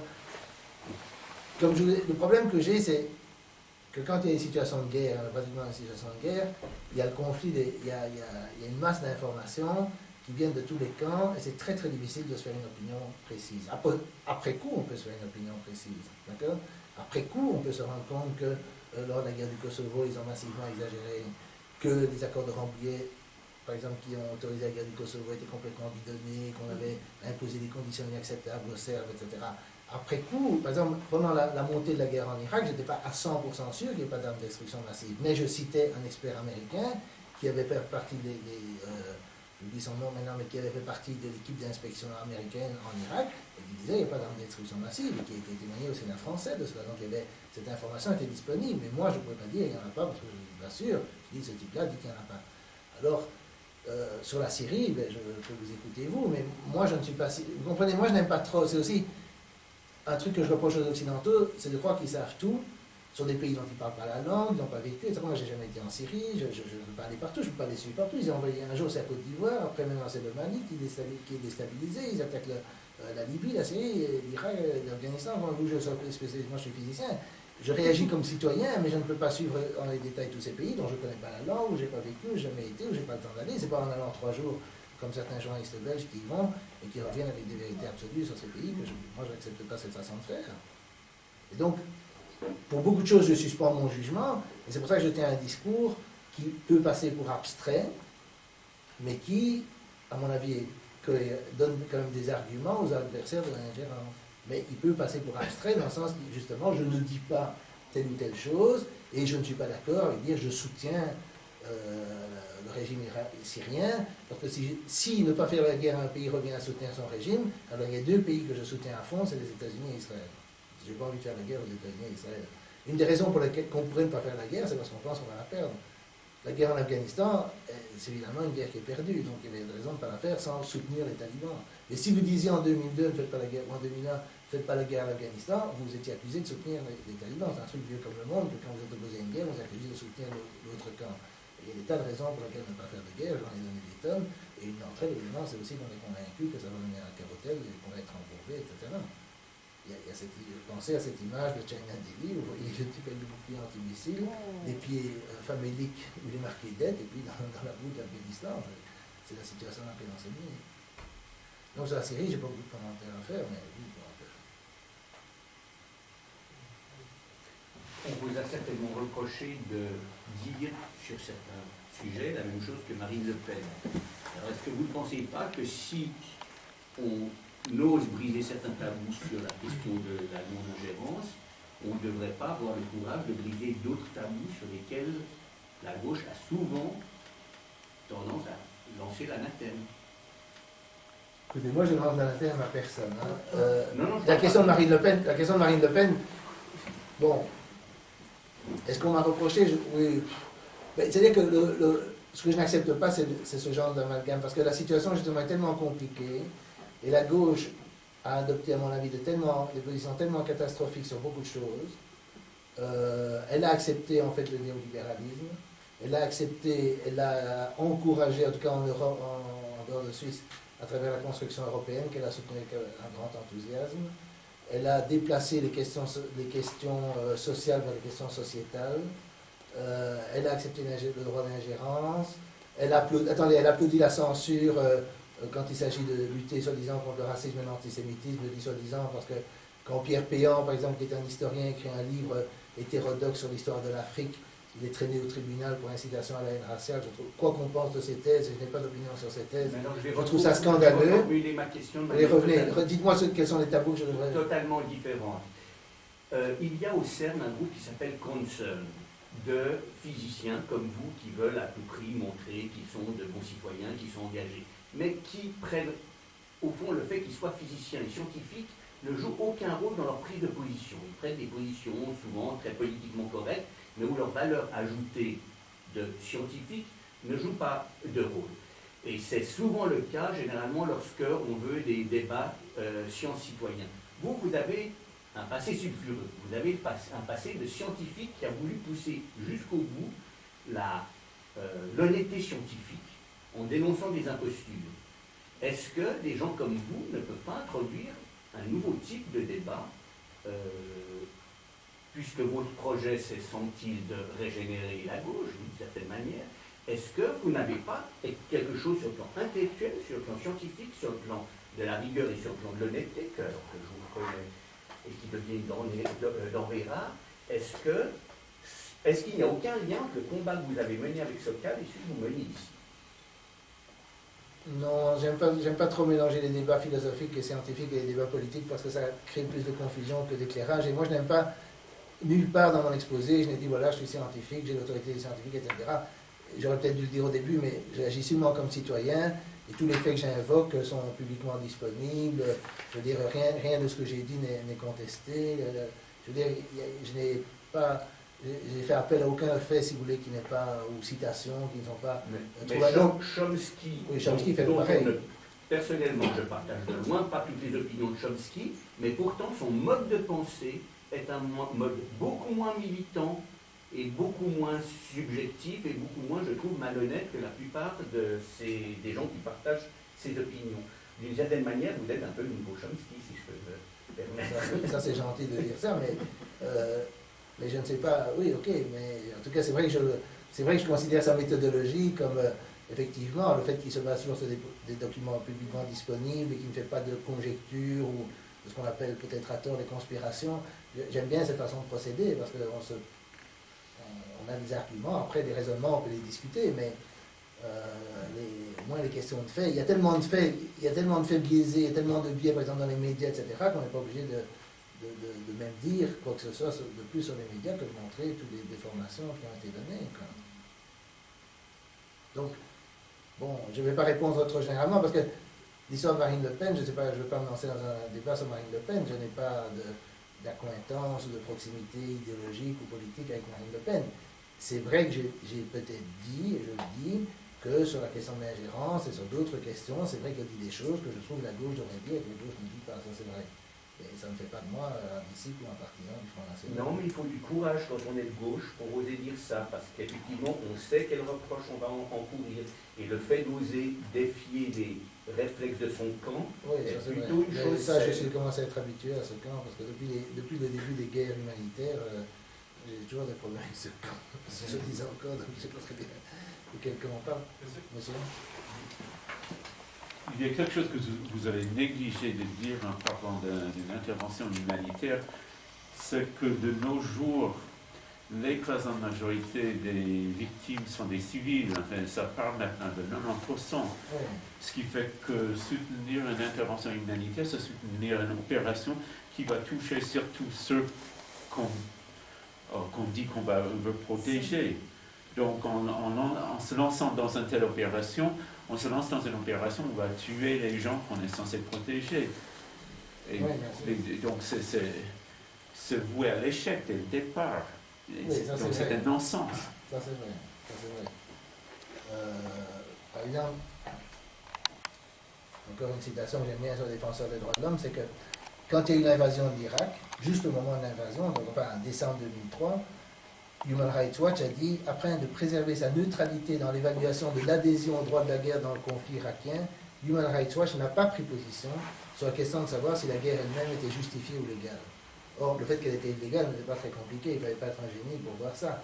Et Human Rights Watch va jusqu'à être suffisamment hypocrite pour dire on ne prend pas position là-dessus, de façon à ne se limiter que de la question des droits de l'homme. Donc, effectivement, ils acceptent les guerres, et puis on sait que les guerres, évidemment, tuent, comme vous dites, 90% de civils, et donc, je suppose que les gens qui sont tués, les civils tués dans les guerres, on peut dire que leurs droits de l'homme sont violés, mais par définition, ça n'entre pas dans le radar des défenseurs des droits de l'homme. Et alors, ils ont rajouté quelque chose, les forces de la coalition, donc de l'invasion, ont généralement essayé d'éviter de tuer des Irakiens qui ne prenaient pas part au combat. Je me demande comment il le sait. Et il dit la mort de centaines de civils aurait tout de même pu être évitée. Donc, il prend des chiffres. Il dit, il critique les États-Unis, mais pour des chiffres qui sont ridiculement bas. D'accord ?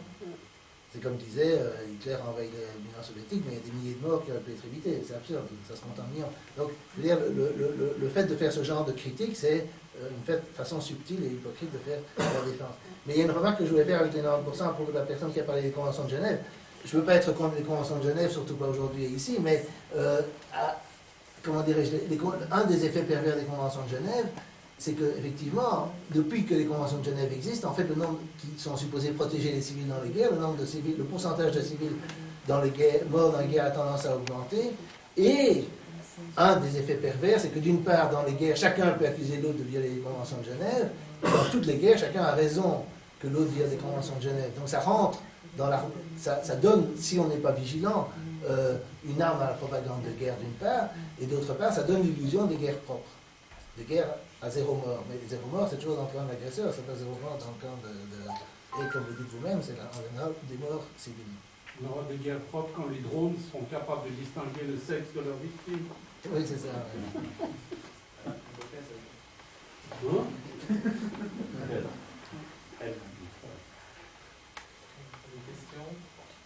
Je crois que sur la série. Vous voulez dire quelque chose? En fait, c'est pas. Détournez-vous aussi vers la Mais scène. vous avez déjà dit que vous ne voulez pas parler des choses en avance, mais pour éviter l'intervention militaire en Syrie, comment on doit faire Qu'est-ce qu'on par rapport aux positions internationales, le droit d'homme? fait de l'homme? Moi, Respecter les droits. je pense que, oui, dans les années 80, par exemple, dans mon pays, la Belgique, il y avait un mouvement de la paix très très important, puisqu'il y avait des centaines de milliers, j'ai jamais été à des manifestations aussi importantes, sur aucune question sociale, des centaines de milliers de gens dans la rue contre le déploiement de missiles américains. Donc les Américains avaient eu l'idée de déployer des missiles en Europe, et les gens s'y sont opposés en Allemagne, pas en France où il n'y avait pas de missiles, Mitterrand a soutenu les missiles en réalité, mais en Belgique, il y avait une opposition énorme, surtout du côté flamand en fait. Parce que le côté francophone était déjà plus influencé par toute l'idéologie qui d'après est devenue l'idéologie de l'ingérence. Mais bon, moi j'ai jamais pris cette histoire très au sérieux parce que les missiles interbalistiques, de toute façon, entre les États-Unis et l'Union soviétique prenaient 24 minutes. Et ici, c'était une question de 10 minutes plutôt que 24 minutes, si on en mettait en Europe ou 5 minutes, ou je ne sais pas quoi. Je ne pensais pas que cette question était cruciale, mais je trouvais que c'était bien qu'ils soient au mouvement de la paix. Et ce mouvement de la paix a complètement disparu. Il a été complètement annihilé par les droits de l'homme, par l'idéologie de l'ingérence. Moi, je participe à ce mouvement. Je suis dans les comités. J'ai participé aux réunions du Comité national d'action pour la paix et le développement lors de la guerre en Irak. Mais ils étaient tous, par exemple, pour les inspections. Et moi, j'ai dit, les inspections, c'est une façon de préparer la guerre. Mais bon, vous me demandez ce qu'il faut faire. Moi, je fais ce que je peux à ma propre échelle. Je ne suis qu'un simple individu. Comme on n'a plus d'organisation, c'est très difficile. J'ai été à une réunion du mouvement de la paix en Belgique. Je veux bien y aller en France, mais en France, ils ne vont pas m'inviter. Donc, j'ai été à une réunion du mouvement de la paix en Belgique. La dernière fois que j'étais, c'était un truc sur l'Afghanistan. Et évidemment, il y avait des gens à la tribune qui étaient favorables à la guerre en Libye, des écolos, évidemment, et qui défendaient ça. Il y avait des gens qui disaient qu'on ne pouvait pas quitter l'Afghanistan, qu'il fallait... Alors ils venaient avec des plans, ils tiraient des plans sur la comète, sur ce qu'on allait faire en Afghanistan, alors qu'évidemment la guerre est perdue, donc une fois qu'on s'en va, il faudra bien s'en aller. Je veux dire, l'irréalisme est total. Je veux dire, en plus, il y a ce mythe de l'Occident qui contrôle le monde avec qui ne le contrôle pas. Moi, je ne sais pas ce qu'il faut faire. Je ne peux rien faire d'autre que de dire ce que je dis, mais les rares fois que j'ai été à une réunion, par exemple, ça c'était aussi surréaliste. On a fait une réunion à Paris pour comment dirais-je, voir si on pouvait faire des coordinations d'organisation pour s'opposer à la guerre en Iran, à la possibilité d'une guerre en Iran. Alors évidemment, je les comprends, mais je ne suis pas d'accord avec eux, des Iraniens en exil qui disaient on peut le faire que si on dénonce le régime iranien. Là, on ne peut pas tout faire, parce qu'on ne peut pas à la fois renforcer la propagande de guerre et s'opposer à la guerre. Donc, il faut choisir ce qu'on fait. On s'oppose à la guerre pour quelque raison qu'on a. On a l'opinion qu'on veut du régime iranien, mais ce n'est pas notre affaire si on s'oppose à la guerre. Alors, plus comique encore, il y avait des gens, avant le début de la réunion, qui ont été expulsés pour antisémitisme potentiel. Donc, il règne dans cette organisation une peur d'accusation d'antisémitisme qui font que tout est tétanisé. Donc, moi, je ne sais pas quoi faire.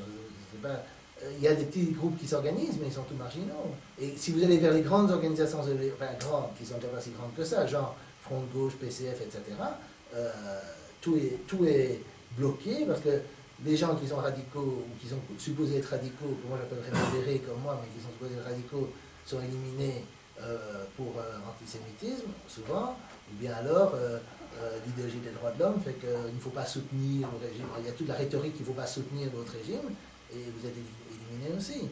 Venez en France et vous verrez comment ça se passe. En Suisse, c'est probablement différent, mais la Suisse, comme structurellement, elle ne va pas intervenir, le problème ne se pose pas en Suisse, il se pose en France, ou en Belgique, à une moindre échelle, ou aux États-Unis. C'est très très difficile. Madame. Michel-Marie, comment expliquer, M. Bricmont, que les peuples européens, et peut-être occidentaux en général, aient la mémoire si courte? Parce que comment peuvent-ils si facilement, et là j'ai en tête le cas de la Libye, peuvent-ils si facilement oublier que les défenseurs des causes humanitaires, ou à qui ils vont confier la défense des droits, la responsabilité de protéger, etc., ont les mains pleines de sang, ont menti? Mais bien sûr. Comment est-ce qu'ils peuvent si peu penser, faire si facilement confiance à leurs médias qui, par exemple dans le cas de la Libye, qui leur présentent des faits soi-disant en disant ça vient de rumeurs, qui ne sont pas vérifiées, qui ne présentent qu'un côté des choses? Comment expliquer que les gens, je sais que vous venez de traiter à peu près toute cette question, mais comment expliquer que les gens, c'est-à-dire nous, ayons la mémoire si courte ne fassions pas de lien et refusions de penser à ce que nos gouvernements font, et c'est-à-dire ce que nous faisons nous aussi, en les laissant faire tout ça. Je sais, mais j'ai écrit un article qui est le dernier article que j'ai écrit sur le web, parce qu'il ne peut pas être écrit ailleurs, c'est sur le Grand Soir, sur le site du Grand Soir, le site de Michel Colomb, qui s'appelle In Memoriam, c'est sur la guerre du Vietnam, c'est très très polémique, mais c'est effectivement cette question du devoir de mémoire et de la mémoire. Les gens ont une mémoire courte parce qu'ils ont une mémoire longue. Et la mémoire longue qu'ils ont, c'est toujours la Deuxième Guerre mondiale. Et tout est interprété à travers la Deuxième Guerre mondiale. Donc ce qui s'est passé il y a 15 jours, la guerre du Vietnam, pas la guerre du Vietnam, parlons même pas de la Libye, prenons la guerre du Vietnam est complètement oubliée. Quand j'en parle, les gens ne savent pas de quoi je parle. Et alors on dit une histoire ancienne, mais c'est quand même une histoire qui s'est passée entre 55 et 75, c'est quand même plus récent que ce qui s'est passé entre 40 et 45. Or, on me renvoie tout le temps à la Deuxième Guerre mondiale, on me renvoie tout le temps à la lutte contre le fascisme, le nouveau Hitler, etc. Il faut croire que le président iranien ou le président syrien, etc., sont des nouveaux Hitler. Mais même en acceptant que ce sont des Hitler sur le plan intérieur, je ne vois pas en quoi ils sont une menace pour la paix mondiale comme l'était Hitler, parce que l'Allemagne, c'était pas rien, c'était une grande puissance industrielle, militarisée, agressive, etc. Et donc la comparaison ne tient pas debout, mais elle est ressortie tout le temps. Et de nouveau, moi je suis désolé, je suis dans ces débats, je suis souvent, voilà, je pense qu'ils ont une mémoire, je pense vraiment, je vais répondre polémiquement, mais ils ont une mémoire courte, parce qu'on leur impose une mémoire longue, qui est focalisée sur un événement qui est la guerre, l'Holocauste, etc., qui est ressorti sans arrêt, qui est enseigné sans arrêt dans les écoles, et dont la conclusion, c'est toujours plus jamais ça, mais le ça voulant dire qu'il faut faire des guerres préventives pour justement protéger les victimes, etc., etc. Et ça, ce discours, il a tétanisé tout le monde. Quoi?